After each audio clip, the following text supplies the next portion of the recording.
નમસ્કાર દર્શક મિત્રો, ધ લોકસત્તા શોમાં આપનું સ્વાગત છે। દુનિયાના રાજકીય નકશા પર એક એવી ઘટના બની છે જેની કલ્પના કદાચ કોઈએ જ કરી નહોતી। વેનેઝુએલા, જે દક્ષિણ અમેરિકાનો એક અત્યંત મહત્વનો દેશ છે, ત્યાં રાતોરાત બનેલા આંચકાજનક અને નાટકીય ઘટનાક્રમે સમગ્ર વિશ્વને સ્તબ્ધ કરી દીધું છે। અમેરિકી સૈન્ય દળોએ એક અત્યંત ગુપ્ત અને સાહસિક ઓપરેશન પાર પાડીને વેનેઝુએલાના શક્તિશાળી રાષ્ટ્રપતિ નિકોલસ માદુરોને રાજધાની કારાકાસમાં આવેલા તેમના નિવાસ સ્થાનેથી પકડી લીધા અને પલકવારમાં તેમને અમેરિકા લઈ જવામાં આવ્યા। આ આખી કાર્યવાહી એટલી ઝડપી અને આક્રમક હતી કે વેનેઝુએલાના વહીવટી તંત્રને સંભાળવાની તક પણ ન મળી। આ પછી અમેરિકી રાષ્ટ્રપતિ ડોનાલ્ડ ટ્રમ્પે સ્પષ્ટ કર્યું છે કે અમેરિકા વેનેઝુએલાના તેલ ભંડારનો ઉપયોગ કરશે। ટ્રમ્પે એમ પણ કહ્યું છે કે અમેરિકા ત્યાં સુધી વેનેઝુએલાને ચલાવશે કે જ્યાં સુધી ત્યાં સત્તાનું સુરક્ષિત, યોગ્ય અને સમજદારીભર્યું પરિવર્તન ન થઈ જાય। જો કે આ પરિવર્તન કેવી રીતે આવશે અને વેનેઝુએલાની જનતાની સ્વીકૃતિ શું હશે તે અંગે હજુ ઘણું રહસ્ય છે, પરંતુ એક વાત સાફ છે કે આ લડાઈ લોકશાહી કરતાં વધુ તેલના કાળા સોના પર વર્ચસ્વ જમાવવાની છે। વેનેઝુએલા પાસે દુનિયાના સૌથી મોટા તેલ ભંડારો હોવાનો અંદાજ છે, જે લગભગ 303 અબજ બેરલથી પણ વધુ છે, જે સાઉદી અરેબિયા કે રશિયા જેવા દેશો પાસે પણ નથી। છેલ્લા ઘણા સમયથી રાજકીય અસ્થિરતા અને અમેરિકી પ્રતિબંધોને કારણે વેનેઝુએલાનું તેલ ઇન્ફ્રાસ્ટ્રક્ચર સંપૂર્ણપણે ભાંગી પડ્યું હતું।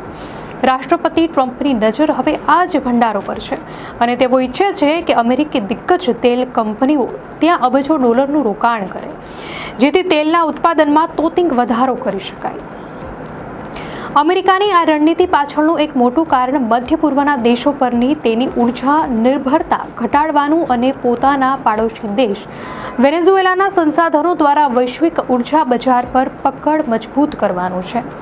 વિશ્લેષકો માને છે કે અમેરિકા માત્ર તેલ જ નહીં, પરંતુ ત્યાં રહેલા કુદરતી ગેસ અને અન્ય કિંમતી ખનિજો પર પણ કબજો મેળવવા માંગે છે, જે ભવિષ્યમાં અમેરિકાને આર્થિક રીતે વધુ શક્તિશાળી બનાવશે। વ્હાઇટ હાઉસ દ્વારા હજુ કોઈ સત્તાવાર પોલિસી ડોક્યુમેન્ટ જાહેર કરવામાં આવ્યું નથી, પરંતુ ટ્રમ્પના ઇરાદાઓ પરથી સ્પષ્ટ જણાય છે કે વેનેઝુએલામાં અમેરિકી કંપનીઓનો યુગ શરૂ થવા જઈ રહ્યો છે। ભારત માટે આ ઘટનાક્રમ આશા અને પડકાર બંને લઈને આવ્યો છે। ભારતની સરકારી કંપની ઓએનજીસી વિદેશ લિમિટેડની વેનેઝુએલાના તેલ ક્ષેત્રોમાં કરોડો ડોલરની ભાગીદારી છે, જે વર્ષોથી પ્રતિબંધોને કારણે સ્થગિત પડી હતી। ભારતને અંદાજે $1 અબજ જેટલી મોટી રકમ ત્યાં ફસાયેલી છે, જે હવે પરત મળવાની શક્યતા વધી ગઈ છે। ભારત દુનિયાનો ત્રીજો સૌથી મોટો તેલ આયાતકાર દેશ છે અને વેનેઝુએલાનું ભારે કાચું તેલ ભારતની રિફાઇનરીઓ માટે અત્યંત અનુકૂળ છે। એક સમયે ભારત દરરોજ 4 લાખ બેરલ તેલ વેનેઝુએલાથી મંગાવતું હતું, જે 2020 પછી લગભગ બંધ થઈ ગયું હતું। હવે જો અમેરિકા ત્યાં તેલ ઉત્પાદન વધારે અને ભારતને આયાતની છૂટ આપે તો ભારતને સસ્તા દરે તેલ મળી શકે છે। જો કે આમાં એક મોટો અવરોધ એ છે કે અમેરિકા પોતે તેલ રિફાઇન કરીને વેચવાની નીતિ અપનાવી શકે છે, જે ભારત માટે નુકસાનકારક સાબિત થઈ શકે।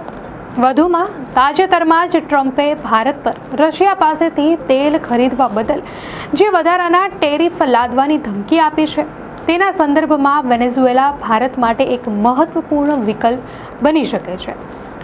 જો વેનેઝુએલામાં તેલનું ઉત્પાદન 8 લાખ બેરલથી વધીને 30 લાખ બેરલ સુધી પહોંચે તો વૈશ્વિક બજારમાં તેલના ભાવમાં મોટો ઘટાડો આવી શકે છે, જે ભારત જેવા દેશની અર્થવ્યવસ્થા માટે સંજીવની સમાન સાબિત થશે। એકંદરે આ આખો ઘટનાક્રમ આગામી સમયમાં ભારત અને અમેરિકાના વ્યાપારી સંબંધોની નવી દિશા પણ નક્કી કરશે। દર્શક મિત્રો, આ માહિતી આપને કેવી લાગી? આપની પ્રતિક્રિયા અમને કોમેન્ટમાં ચોક્કસથી જણાવશો અને જો આપને આ વિડીયો સારો લાગ્યો હોય તો વિડીયોને લાઇક કરો અને ચેનલને સબસ્ક્રાઇબ કરો।